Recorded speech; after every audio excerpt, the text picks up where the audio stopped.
cross the X-Files with Twin Peaks and add a huge dollop of Garth Marenghi, and you've conjured up the delicious FMV Dark Nights with Poe and Munro.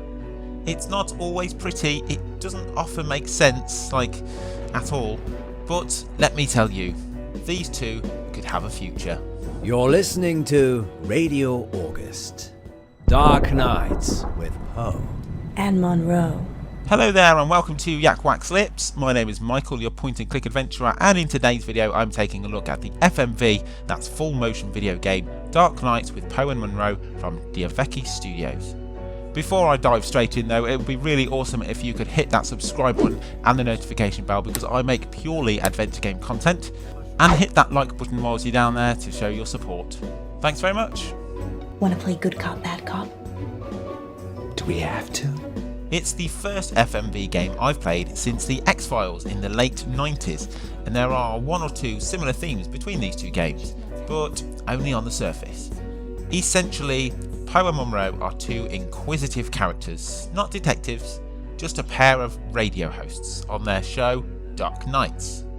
The station in question is Radio August, based in the small town of August, somewhere in England. The location isn't really specified.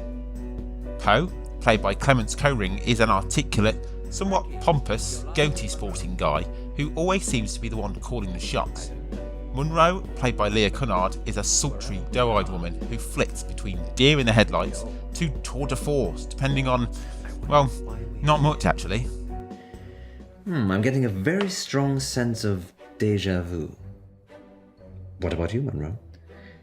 If you mean have I ever been in bed with someone expecting greatness and then been sorely disappointed, then yeah, I'm getting déjà vu. The pair work best when they're together, with a sense of tension that's always there between them.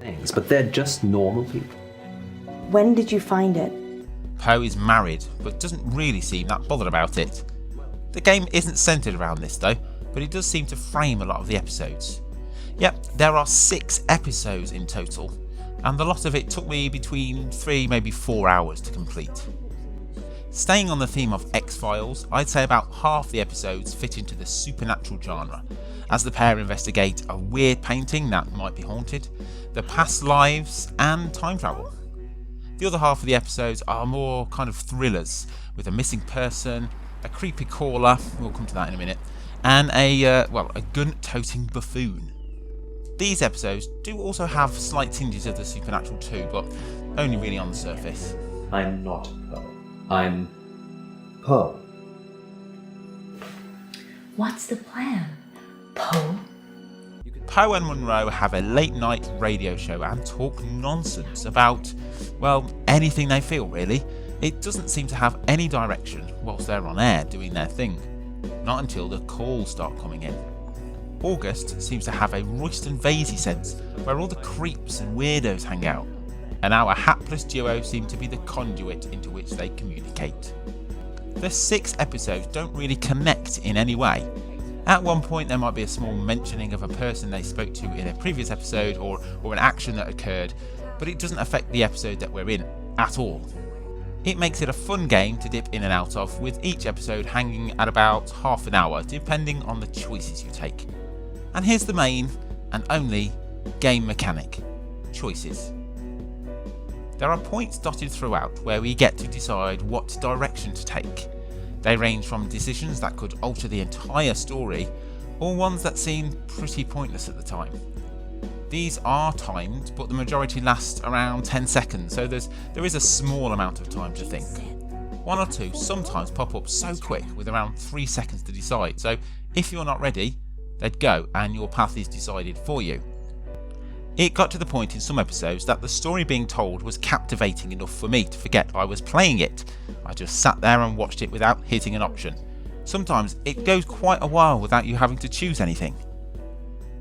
At the end of each episode, it tells you the options that you chose and also the options other people chose. There's a stack of replayability here, especially in the episodes where Poe and Munro split up. In one episode, you can go and question a few different people, so I chose Poe to go and question a school teacher, whilst Munro went off somewhere else. By the time we met up again, both meetings had taken place, so I couldn't then decide, actually I want to question the other person, because Munro already had. Next time I play it, I'll choose the other paths.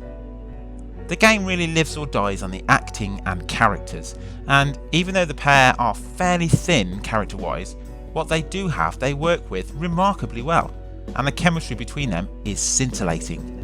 You could be forgiven for thinking that they're a couple in real life. Acting, eh? The stronger episodes for me are the ones where there are more characters to play off, especially when they finally leave the studio, as we see who these guys are when they're apart. Munro is almost always submissive when they're together, but apart he stands strong and confident. Poe, on the other hand, seems the total opposite. In the studio when they're together he speaks his mind often, but when he's alone all he does is pine about the fact he's not with Munro. This yin-yang relationship ultimately left me a little annoyed as it didn't get tied up in a nice bow at the end of episode 6. But as I said right at the start of this review, I'd be happy to spend more time with them. The majority of the stories told were fun, almost kitsch, with very little real fraught moments. Once or twice though, it does seem to tip over the edge into Alan Partridge territory, especially with Poe, so if you head into the game thinking it'll be a tense psychological thrill ride, then you may be in for a surprise there. There's even a moment of rock, paper, scissors, where if we win, we get to disarm a guy with a gun, which I did, and he just gives us his gun. Don't get me wrong, I think from start to finish, all 6 episodes, I had a good time. Heck, I had a great time. But shifts in tone from dry comedy to serious friction happened so quickly and frequently that I never felt entirely comfortable what the aim of the developer was. Going into this, I was expecting a semi-serious look at small town mysteries, but coming out the other side, it's more a hodgepodge of styles, unable to pin down exactly what it wants to be. The visuals are constantly shot with heavy shadows, something that thankfully is constant throughout. The town of August, or rather the outskirts, we never see much of the town itself, is regularly hidden in dark shadows, leaving a menacing aura throughout. It's filmed well and has nailed this aesthetic. Clemence Coring and Leah Cunard are fine actors, and this helps for sure, as some of the dialogue can be underwritten. I'm not hungry. I'm not hungry either. That's unusual for you.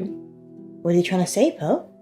Nothing, just, you, tend to graze a lot. There seems to be a big backstory there that's only ever hinted at, and I'd have liked to have seen it being dug up more, really getting some flesh on those pasty white bones.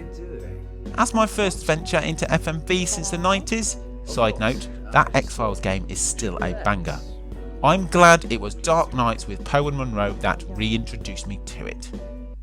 Did we really need that camera? Yes, Poe. It's proof that we stayed here for 24 hours. Thanks for watching my review of Dark Nights with Poe and Munro. Please subscribe and hit the notification bell so you don't miss an adventure game video, and like this so more people get to see it.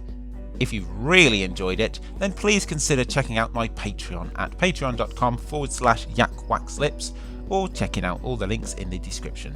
Till next time, take care. Poe?